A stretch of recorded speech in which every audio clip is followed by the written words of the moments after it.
Network Entertainment. Ikaw ba'y nasanay na po sa utang in terms of paglabas ng sweldo, kulang, utang, bayad utang, kulang, utang, bayad utang? Well, if you're in this type of a rut, this is the episode for you. I will help you to understand why you should get out of debt. Hi, I'm Chingitan, and you're listening to Chink Positive Podcast, where I aim to equip you to become wealthy and debt-free, teaching you on how to save, budget, get out of debt, and invest. Let's get into the episode. Hi, Nerdist Chinkitan. Welcome back, mga ka-friendship. Welcome to our podcast, na Chink Positive. Today, we're going to talk about something that most Filipinos deal with on a daily basis, pero ayaw minsan aminin at harapin. At yan po yung paksa ng utang. Alam nyo, hindi ko kayo masisisi na kasi nagiging normal na po ang kultura na yung pag may utang ka, di ba? Way of life na yan eh. Credit card, 5-6, online app, shopping, di ba? Installment. Yung parang may tao ba na walang utang? Pero ito yung scary part. Pag ginawa nating normal to, hindi tayo makakalabas dito. Do you agree? Kaya nga sa episode na ito, we're gonna talk about bakit nagiging normal na lang to, anong emotional trap, paano tayo makakalaya. Una, bakit naging normal to? Alam mo sa ating bansa, utang isn't just financial, it's cultural eh. Napapanood na natin to sa pelikula, di ba? Pag kinapos, pupunta yung mga utang, yung mga ibang tao, tapos pupunta sa kanilang mga matapobreng mga kaibigan at kamag-anak at hahamakin sila. At bigla na lang tayo may linyang bukas luluhod ang mga tala. Or if not naman, di ba yung parang na-experience na natin yan, pang tuition fee. Di ba yung pangkain, pangbili ng almusal, pupunta ng kapitbahay or if not naman sa tindahan para mangutang. Even to the point na hindi necessity. Pati kasal, birthday, unang binyag, uutangin yan. Grabe. Alam mo ba may pagsusuri po at pag-aaral po sa Bangko Sentral ng Pilipinas that 54% ng Pinoy they borrow money regularly. And ito, when they say borrow, kasi there are two types of debt, good and bad. Ang good, nangutang ka para kumita. Ang bad, nangutang ka dahil kailangan mo or probably for survival. Majority of them for survival. Groceries, emergency, tuition fees, may nagkasakit. So, ano pong mangyayari po nito? Alam mo, ang nangyayari po nito, nagiging again, normal na ang pangungutang. It's a way of life. It's a way of living. Pero kung titignan po, let's go deeper. Ang utang hindi lang po pera. Ang pag nangutang po, may kasama po yan. May kabayaran po yan. Yung kung ano ang nararamdaman ng isang tao. Alam mo, pag ikaw ay nangutang, whether we like it or not, may shame yan eh. Di ba nahihiya ka eh.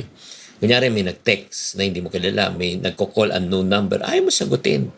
Di ba? Yung parang feeling mo na judge ka. And then number 2, pag may utang ka, nagtatago ka. Di ba? Pag may tumawag sa bahay, oy, pag sabihin mo wala ako sabihin mo sa anak mo, tumawag niyo ngayon naniningil, uy, sa amin ng mama ko wala daw siya, pero nandito siya. Then number 3, you feel guilty. Every time when you buy something nice, parang may nabumubulong sa'yo, di mo pa nga nabayaran ng utang mo, nangungutang ka ulit. And then, number 3, natatakot ka. Siyempre, natatakot ka. Paano na palapit ng due date, di ba? Kung hindi ka nagbayad, may collector. Kung hindi ka nagbayad, may dagdag interest. Believe me, guys, it's not worth it. That's financial stress. It's not peace.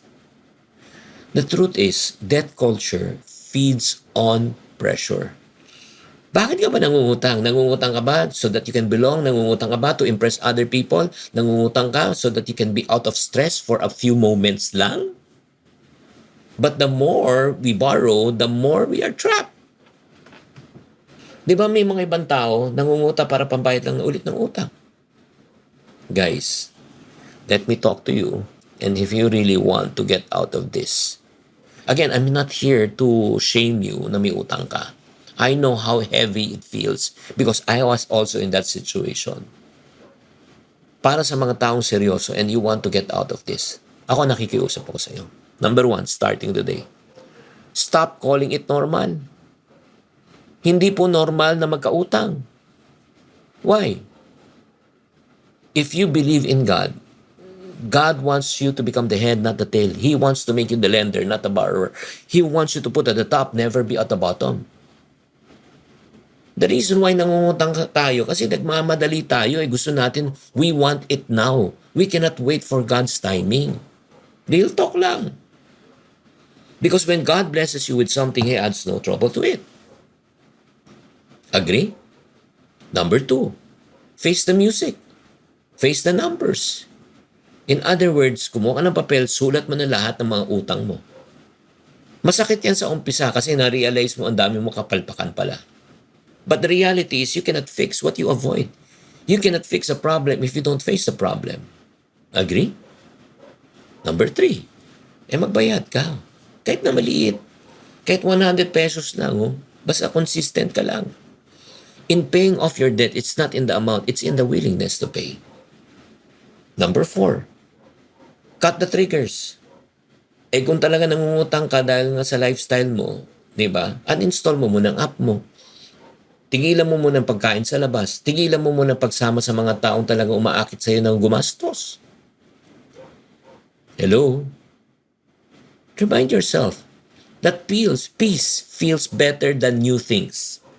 Peace feels better than new experience. Peace feels better, di ba? Than new stuff. And last but not the least, kung ikaw nahihirapan ka talaga to get out, ask for guidance. From mentors, financial coaches, or support group. Hindi mo dapat ikahiya to. Pag-usapan natin to. And if you need help, join our group. Search nyo na lang yung TYL, the Yayamanin Life Community. Be part of us. We help people to stay out and get out of this situation. And I will tell you something real. There was a time I got also in financial debt, but because it's hospitalization debt. Pero you know what? How I was able to get out? I was paying my debt even in small amount. Ang utang ko by na millions Buwan-buwan, kung 5,000, 10,000 kaya kong bayaran, binabayaran ko. And then not only that, I stopped really living the life. I stopped eating out. I stopped traveling. Bakit? Kasi ang priority ko makalabas sa utang. It took me 3 years to do that. Pero ngayon, by the grace of God, wala na kaming utang. Tahimik ng buhay. You can get there. But it starts with one bold step by facing it. So guys, ito yung challenge ko sa iyo for the week. Lista mo utang mo, diba? Then magbayad ka, patahan-dahan, diba? Delete mo muna yung mga gastusin na hindi mo kailangan, sacrifice, diba? Pumili ka. Comfort now or peace of mind sa pagbabayad ng utang. I hope this episode really ministered to you. Again, I'm not here to tell you what is right and wrong. I'm just here to share with you your options and alternative. And if you feel that you like this episode, please do yourself a favor and do your friend a favor. Send this podcast to give them hope so that they will listen and be encouraged and enlightened. Thank you very much. As I always say, to every problem, there's always a solution. If you're not part of the solution, you're part of the problem. Always think positive. The opinions of podcast creators, hosts, and guests are not necessarily reflective of the official stance of the Pod Network Entertainment, its hosts, or other network programs. The content created by the people behind the podcast is personal and not meant to harm any religion, ethnicity, group, organization, company, or individual.